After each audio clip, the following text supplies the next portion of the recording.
Thank you, Mark, for joining today. It's really good to finally get to talk to you. What I wanted to really try and understand from you, because you are Mr. Supply Chain. Did you know that? You are Mr. Supply Chain.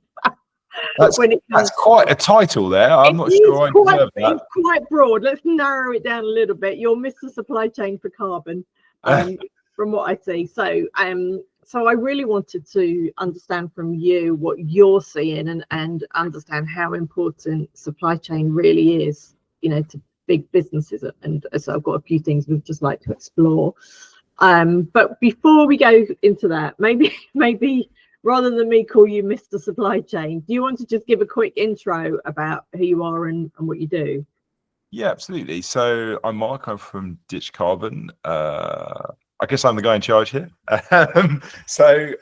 We help companies understand the emissions from their supply chain, and most importantly, actually reduce the emissions from their supply chain. I'm sure anyone that's listening to this will know that supply chain emissions are probably the hardest thing to reduce, and probably the thing that is biggest for most companies in terms of what their overall carbon footprint is. So it's a tough challenge. We like solving it. Yeah, well, it's great that you're on this. I do agree with you. Got a couple of stats to share a little bit later on about what I've seen. You've seen much more, but just some of the tangible examples I've seen that how hard this really is. So, when did you start Ditch Carbon? So July 1st. 2022, I think. So originally started out as a carbon accounting tool, like a general carbon accounting tool. We found that it was quite tough because there's a lot of very big players already sort of owning that space, and so we didn't do very well. But what we did work out was that, because I was sort of doing the calculations for people, like as in we had a fancy sort of front end, but in reality it was me doing the calculations in the back end. And what we learned from that was that the calculating scope 3 was actually really hard, and so that's why we sort of moved into making that bit easy for companies. And then obviously helping them reduce it as well. Right. Okay. Yeah, that's really interesting. I mean, the market, there are so many tools out there. There's so many tools. But the measurement is what I always say to people. The measurement is the easy bit. That baseline measurement, it is the easy bit, particularly if you're going from spend. Totally. It's just what next. So you've kind of moved on to the what next. So that's really good. So 3 years in, then what have you seen any kind of change in the way bigger companies are thinking about this and how seriously they're taking it? So we tend to focus only on companies that are publicly set ambitious reduction goals, right? Because we're not a cheap software solution, right? And so there needs to be a business imperative to do this. And so my sort of view is really a bubble within a bubble. So we only talk to people that are really serious about this, that are really aggressively reducing their emissions. And so for them, it's very much like the people that we talk to, like we have to do this. It's not even a question whether they're doing it or not. It's just like, how do we do this really efficiently? And it's just another business problem for them. It's like, how do we expand into Uganda? How do we, how do we make sure we retain our staff? How do we raise more money, or how do we increase our share price? How do we reduce our supply chain emissions? And it's just a part of doing business for the people that we talk to generally. And so we're in a real bubble from that point of view. I think what we've definitely seen is that the people that were doing it and paying lip service to it don't pay lip service to it anymore, and they don't really care. They're like, well, I don't have to do it, so why would I do it? And so I think there was definitely like a middle lump of people that maybe we saw when we first started out that were like, oh yeah, we're gonna do something, and they don't do that anymore. They just drifted away. Yeah, totally. I think yeah, we could probably go deep into politics on this, but it's really not a great idea for this particular topic. But No, I do think that it's emboldened people to not do what is morally right. You know, but that's a different issue. it is, and it is really interesting. And you're right, we probably can't go too deep down into this. But I mean, my background is finance, so I've worked within business for a long time. So, I mean, I think this is just commercially the right thing to do as well. You know, I think I came into this business because for the moral reasons, you know, what I to me, it's just like, well, we have to do it. Yeah, we have to do this. Well, there's really nothing to talk about. But equally, all my customers that I see doing this, and they all do well. You know, I'm not saying that's down to me, but I'm saying that, you know, they're attracting the right customers. You know, they're winning investment, they're saving money. Their staff are more motivated. It's all like in that intrinsic intangible value that is being driven into their businesses. So but that is really interesting, and I would say I am seeing exactly the same thing when people come to us for support on whether it's to become B Corp certified or to understand their supply chain or whatever. It's like, right, well, to do this well and thoroughly and properly, then of course it is going to cost you money. You're going to have to invest some money, unless you want to do it on your own. And you know, you could try, but it is quite complicated just to do it on your own. So we've made it as affordable as possible, that we actually can practically manage. There are a group of people that just won't pay that base level, you know, and it's those people that they're your group. Yeah, and you're saying, you know, they're just not interested. They don't see it. So, but on the flip side, those that are going for it are absolutely committed. Yeah, I think I definitely echo those sort of thoughts. I mean, yeah, some of the larger people that we deal with, you know, there is a real strong, you mentioned it on the finance side, right? There is a strong business imperative. You know, in fact, two companies that we're dealing with are were told by one of their biggest customers, who in this case was Facebook or Meta, Right. that they were not decarbonizing fast enough. And Right. they came to us to say, look, you know, we need to decarbonize faster, our scope 3. Please help us, because our big customer, the big blue company, are making us do it. And if they didn't do that, then they were going to get sort of sanctioned to a certain extent. And so we are seeing that, you know, that sort of that coming through in certain cases. The other one we see quite a lot is access to lower interest rate loans, so a lower cost of capital. And we do see that. And I think that the larger companies totally get it, because it's a completely unemotional sort of decision. It's like, well, we have a loan facility of 50 million, or we can get that a couple of basis points lower if we can prove that we are a green company or that we're reducing our emissions. Okay, brilliant, let's do that. And I think those things are available for smaller companies as well, but I just don't think that they know, you know, that you can actually really reduce your cost of finance if you prove that you're a green company. And actually, in the grand scheme of things, the ROI is very, very clear. So I think maybe the way that we as a sustainability community can help those people on the boundaries is that middle lump that are like, oh, do we have to do this? Well, actually, yeah, you totally should do it. I don't really care why you do it, but just do it. And there's a great sort of business reason for you to do it. No, I think you're spot on. I think you're spot on. So I'm trying to weave that into my messaging more, so you motivated me to do that even more, so that's good. I think the thing is that you just need to have concrete examples, right? Be like, look, by the way, do you have a loan of any kind? Yes. Well, look, this loan's cheaper, and I can help you get that loan. You know, like that's the sort of where we sort of do it anyway. But, that's right. That's really good. I'm impressed to hear about Meta driving that change as well. Yeah, and you know, I'll be honest, surprised, but pleasantly surprised. Well, I tell you what, as well, like other companies, you know, people talk about, you know, Apple or Amazon and all these huge companies, and a lot of people like love to hate them, but Yeah. they are taking it really seriously. Like Are they? they have, you know, if you look at Apple's emissions for the last few years, they have consistently reduced not their overall carbon footprint and the carbon footprint of their products, right? Amazon has set some incredibly ambitious goals to reduce its emissions and is doing so in some ways. You know, loads of these huge companies are actually doing the right thing. And I sort of believe them when they say they'll get there. So it's just an interesting sort of counterpoint to the normal narrative, which is like, you know, big companies are the problem.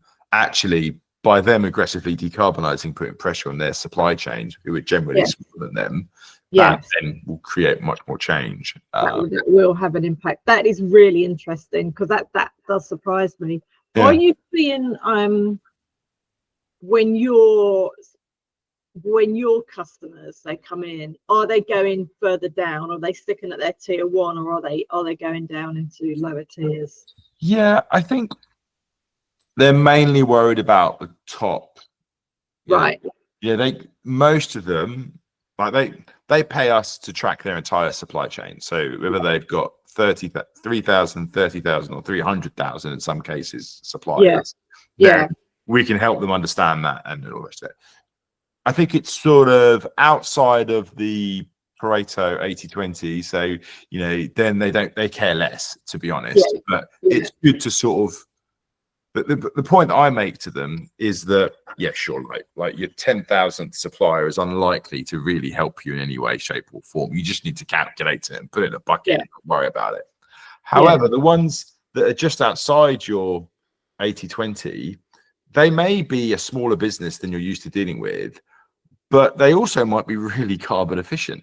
And if you don't look at them, you won't know that. And so, you know, I remember when I first came into this, I was like, yeah, so what you need to do, right, is dump all your crap suppliers, and then that'll be fine. And you'd say that to one of these large companies, they think you're mental. Like, no way, we completely integrated with this organization.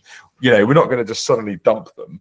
But what they are very comfortable doing is shifting capacity between suppliers. And so give a little bit less to that top 20 supplier, a little bit more to your top 500 supplier, because the top 500 supplier is far more carbon efficient. And they're very comfortable doing that much more so. And actually they're learning then. They're learning, like they are getting into understanding the carbon within their supply chain and how they might be able to flex that to improve numbers. Absolutely. And my favorite stat is and those ones further down your supply chain, you know, even some of our very large customers, they don't have the influence they want over their top supply chain, right? Because they they have lots of really big customers too, the people that are in their sort of tier ones or whatever. But what they're finding is that once you have the data, you can actually make some really smart choices. So there's one example where we found it was I guess it was mid upper tier supplier to one of our customers that had a really big scope 2 and had done nothing to reduce their scope 2 emissions. And we worked out that if they were able to get that one supplier to get their scope 2 to 0, it would reduce the overall carbon footprint of the entire customer by 1.2%, which is insane. That's one change in one customer, and they've got 60, 70,000 suppliers. And so it's like finding that one thing that go, actually, they only need sort of 20, 30 of those to hit their 2030 goals. You know, so that's actually a very achievable thing. Another example that I'll share, I think the scope, decarbonizing the scope 2 of your supply chain is actually a really interesting topic. Never thought I'd say that, but it is. But there's one company. I've got that on record now, Mark. Yeah, that's it. I have become a geek, a proud geek. And so what this other company is doing, I don't know whether I can share the company name because it was in a sort of a closed group, but it's a very large company that you probably bought some sort of suite from recently. And they through the use of renewable energy certificates and credits, or whatever you call it, RECs, sorry, all they do is anyone in their top tier, once they find out what their scope 2 is, they just net it off. They just buy credits to offset it, because it's easier for them to do that. And they don't even tell the supplier, they just do it, because it's Right. relatively cheap to do. It really positively impacts their total. They know that that's the thing that they can work on, and it's just like it's cheaper for them just to do it instead of trying to work out who wants it and who doesn't want it. Just do it Right. across the board for all of your scope too, and that's a pretty amazing thing, I think. So Yeah. yeah, Interesting. yeah. There was a lot of stuff. You're driving a lot of change there, Mark. It must feel quite rewarding.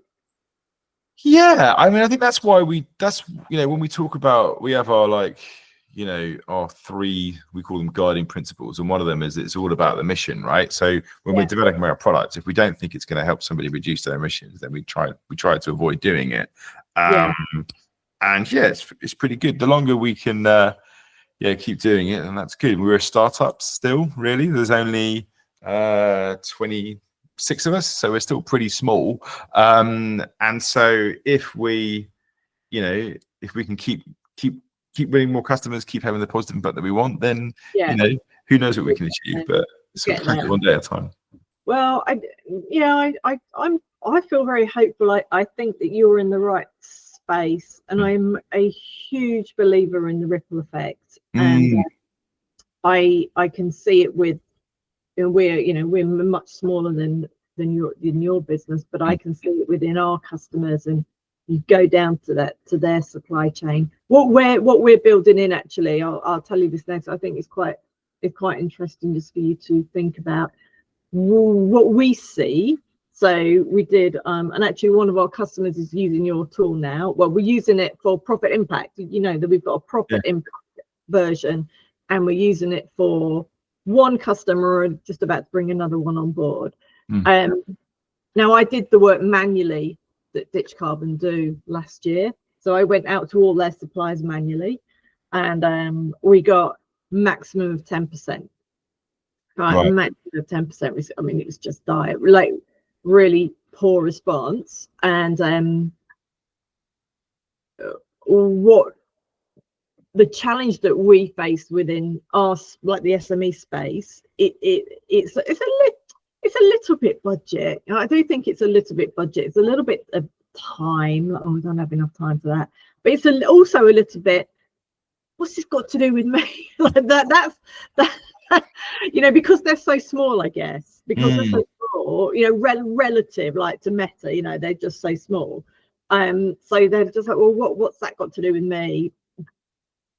But the problem you've got is when you add up these 99% of businesses are SMEs, actually, when you add them all up, it does actually have something to do with them. Massive, so, it's huge. So what we see as the need within the SME space, which is slightly different to, I think, well, it's different to what you're doing, is doing your bit. So we do the measurement, but actually the vast majority, we would go into Ditch Carbon and say, hey, what's the measures? And you come back to us and say, well, maybe you've got 10%. All these other companies need education. That's what they need. So that's the challenge we're seeing and how we're addressing it in the SME. So we're kind of bridging between what you do and into education. This is quite interesting for you to understand that. Yeah, no, I think it's definitely an unmet need, I would say.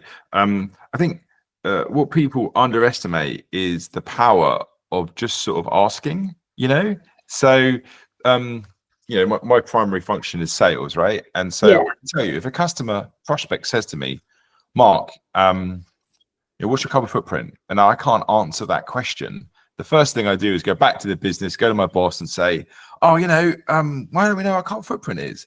And, if that happens a couple of times, then my boss is going to measure our carbon footprint, and that's just asking. That's not like saying, do this or else. It's like, you don't know what your carbon footprint is? That's really strange. Do you know what I mean? And actually, I think people really underestimate the buying, the power they have through what they buy, both as businesses, but obviously in the consumer world, your influence is less. But just asking the question, do you know what your carbon footprint is? I'm about to buy something from you. Do you know? Can you point to your sustainability report? And if everyone did that for one thing they're going to buy this month, there would be a lot more people measuring their carbon footprint. And that's really, it really would. They really, really would. You've just got to, it's like making measurement a commercial imperative. you've got a huge amount of power as a buyer that people severely underestimate. Yeah, no, I completely agree with that, and I personally need to do more of that myself. So couple more questions. So what the scope 3 element of your measurements for your clients, am I right to assume that is the most difficult bit? What is the most difficult bit? Well, we only do scope 3, I should say, right? So it's all relatively difficult on the grand scheme of things. Yeah. What's the most difficult bit? Honestly, some of the problems that we have to solve are like really dull. You know, like, so for example, a customer comes to us, they buy from Microsoft, right? And so you go, right, well, you've bought a load of stuff, send us your billing, your procurement data, and they'll send us 5 different versions of Microsoft. So Microsoft spelt wrong, Microsoft Inc., Microsoft Incorporated, Microsoft EMEA, whatever, and they're all the same company with the same emission carbon footprint. And actually working out which Microsoft they mean and how it relates to what their emissions are, that's actually really hard to do well. It's really dull, but actually consolidating the data so that you can get back. And then the other one I would say is making sure the data that we've extracted is accurate. That's more tricky than people think as well. But yeah, there's a few different sort of challenges in there. So here's a question then I've got for you, which I didn't have written down, because I think this is interesting what you've said. And I think with the increase, like the prevalence of AI and what data you're putting out there, it's more and more important. So is there any tips you would give people when they are sharing their carbon data on their website, as an example? What would make it really easy for you to collect it? Honestly, it doesn't. We can collect it from anyhow. It doesn't really make any difference to us, and that's part of the value of what we do for our customers. So, what we advise our customers to do, which I can really answer that question better, is there used to be this view that what you would do is you would send out a bunch of surveys to all your suppliers, and one of our customers has 3 full-time people, and all they do is answer supplier surveys, which is insane, right? And that's just madness. They don't need to do that. So what we advise our customers to advise their suppliers, which some of them now do, is say, don't send us anything. Just publish it on your website.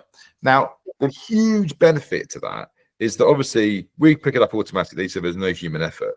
But more importantly, if you are a huge company and you tell your smaller supplier, put it on your website, you're using your market power genuinely for the greater good. Because what that means is that any customer of that supplier can then easily go and see what the carbon footprint is of that supplier. It's not like in some platform which is hidden away that nobody else can see. It's there for everyone to see, and that sends a really strong market signal, which is what we all need to do to get people to actually start reducing their emissions. So yeah, I would say it doesn't matter the format. You know, if you're an SME and you've measured your carbon footprint, you know, as accurately as you can, just publish your website. That's all you need to do. And people, you're already in the top probably 5% of your industry then, if you're a smaller business. And that's a huge, you know, commercial benefit to you. And then, you know, then do the next stage. Then start looking at what the easy make the no regrets decisions of moving to a renewable energy supplier, shifting to EVs next time you buy a vehicle. Don't replace the boiler in your office, move to an air source heat pump. All these things are really easy to do. You know, they're very obvious and they don't cost loads of money. And you're actually able to sort of reduce your emissions without costing a fortune, sort of thing. So, and then that will be reflected in your carbon footprint the next time you measure it. So, you know, it's not, I think a lot of people make it into a huge deal. And it's like, actually, there's great people out there like yourself that will help you along that journey. It doesn't need to be a huge distraction to your business, and then you get loads of great benefits. Because believe me, like all these big companies, they are desperate to find suppliers that are doing it lower carbon emission in a more carbon efficient way, because they've set really ambitious goals and they're not going to hit them unless their suppliers start reducing their emissions. So that's so, if you can prove to the world by publishing on your website that you have reduced your carbon footprint, you're in the top 1% of people, Yeah, I mean, it's a really, really valid point what you just said there. And I think when businesses are searching, so particularly the businesses that are actively reducing their emissions, when they are searching for a supplier, they're going to look on your website. The savvy ones will, and you're automatically getting yourself up that list. So okay, that is good. Well, I've got how many more questions? Just 2 more. Okay. Do you have an example of a large business that you think has worked like hand in hand with its smaller businesses to help them? Have you seen that happen? With smaller businesses, yeah, I've seen. So they're not a customer of ours, but I know that CBRE, the large sort of property management state sort of business, I know they do really good work with their SMEs because they kind of have to. They've got big suppliers that do big stuff for them, Microsoft, like the rest of it. But they also have loads of facilities management people that they have to have locally to manage all the properties that they manage. And so they've had to work with them to work out how to reduce their emissions more rapidly. So I think that does happen. But honestly, the majority of them don't, because the SMEs that supply them are SMEs. And the reason they're SMEs is they don't sell lots to lots of people. If you sell lots to lots of people, you're not an SME very long, right? And so and if you're not selling lots to that big company, then the big company, you're not going to be significant to that company, if that makes sense. We don't see loads of it, to be really honest with you, but we do see a huge demand for businesses that have reduced their carbon footprint. And it's a fantastic way of competing with larger companies that aren't able to be as agile as you, when competing for those bigger contracts. So, look, we may not be a huge company. I don't know, Mighty might be one of them. Is it Mighty? Is that how you pronounce it? MTIE? They're a big facilities management company. They're not going to be moving quickly to decarbonize. But if you're a local facilities management business and you've measured your carbon footprint, you've moved to EVs, and you're using, you're getting your employees to commute to work on a bike or whatever it is that you can do, you can really, compete, whereas you wouldn't be able to compete on some of the other measures that I'm sure they can deliver upon. Yeah, no, I think that's right. Yeah, that's interesting what you say about working with the smaller suppliers. I think there's something in it, right? I do. I really think there's something in it. I don't have the answer yet, but I do think I feel that collaboration, and watching what you're doing. You've got the Scope 3 group, which I think, obviously I don't see what goes on inside it, but I see you bringing different people together, and that to me sounds like a really good part of the solution. And I feel there needs to be a bridge between larger businesses and smaller businesses, and how can maybe it's kind of sector collectives on supply chain. That might be a way of making that happen. Anyway, that's for another long well,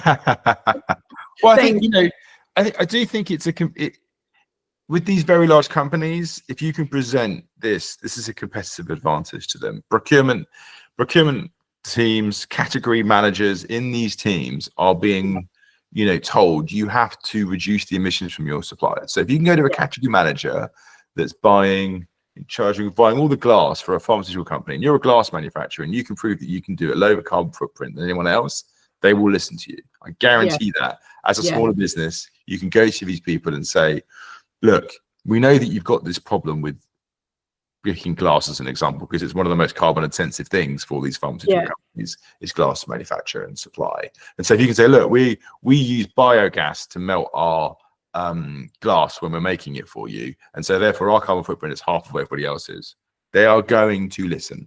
And that's going to get you from an SME to being a medium-sized business, is being able to identify the competitive advantage that helps you grow faster. No, you're right. Okay, no, that's interesting. Lots of food for thought. There's a lot there. There is a lot. I mean, it's a huge area. I can see why you've become a nerd. There's so much to think about. There is a lot. There is a lot. One more question though. I wondered,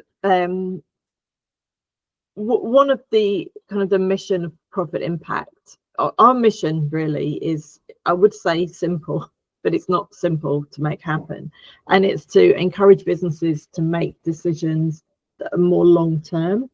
So they're not so driven on short term financial profit impact. You know, they're thinking more, they're making decision over the longer term. And I see a lot of the commercial upside for businesses that make the move now in this space. They will get commercial upside 2-3 years time. So that's what I believe, and that's what one of the things that Profit Impact are looking to kind of encourage. But it'd be interesting from your perspective. I'm going to say something a bit political, right? Okay, so politicians get a real hard time. They come into office and they've not turned things around within a year. Okay, now I think it takes at least 3 years to turn around a business in terms of really getting onto their carbon, their kind of their living wage. A medium to larger business, really. A smaller business is quicker. But if you said like a medium business, which is really busy and they've got other things to work on, you know, it takes time. It takes time. So how we would expect any government to turn a country around in 3 to 4 years, it's not going to happen. Totally. But my question is on the carbon, and how long do you see people or businesses, they go in, they measure, and then they really start to attack it? Does it just become kind of business as usual, or is it busier at the beginning? What's the kind of the flow? The successful ones just make it part of their everyday, really. Yeah. You've got to integrate this stuff. Like, 'cause what we see a lot is sustainability teams sort of shouting, we should get it here.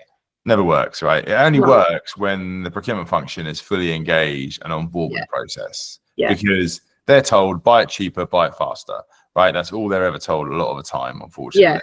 Yeah. But when they're told, when they're given genuine incentives and they've got genuine executive buy-in to buy a lower carbon footprint, there's some really good examples. Company Alien that does a load of what do they do? I can't remember now. A load of sort of consumer pharmaceutical products, right? Really big company. But they've set an internal cost of carbon, and they genuinely make business decisions based on, if you're a bit more expensive but you're lower carbon, then we will buy from you. And those are the ones where it's really successful. And they're generally sort of reducing it. But yeah, I'm not sure that answers your question entirely. But yes, there are definitely examples of people doing that. Yes, you have to integrate it into your everyday to be successful. Otherwise, it won't work. And to your point around politicians and all the rest of it, I would say that, you know, if you look at what China is doing, they have some real challenges as a government. That one being a dictatorship, but they plan 50 years at a time. Now, companies can plan 10, 15 years at a time. A lot of our customers do. They can genuinely set a plan and they can execute against it regardless of who's in the Oval Office or in number 10 Downing Street. And so I think companies have a real advantage over politicians because they can plan for the longer term, and it doesn't really matter what people think of them. As long as they're delivering against their core objectives, they're fine. Not the same for, I guess, what you would broadly call Western democracies. I'm not making a case for a dictatorship, just to be clear, but being able to plan long term has lots of advantages. I completely. Over governments. Absolutely. Okay. That was all I had. Did you have any final observations or questions or? No, I think these been great questions, and thanks for sort of having me on. It's been brilliant. I would say that the key thing is there are significant business advantages to demonstrating that you are ahead of your competition when it comes to climate action, right? Yeah. There are, you know, unless you're trying to sell literally to Donald Trump, everybody sees this as something that we have to do and will give you credit for doing the right thing. There was a great bit of research a few years ago, and it was just, it sounds random, but cans of soup. They had 6 cans of soup. They got volunteers to pick their favorite flavor. Fine. Then they got them to do it again with carbon footprint labels on it. And everyone optimized for the lower carbon one. Not because they were told to, just because, well, that's lower carbon, I should probably do that. You know, it's a bit like, that's lower calorie, I should probably do that.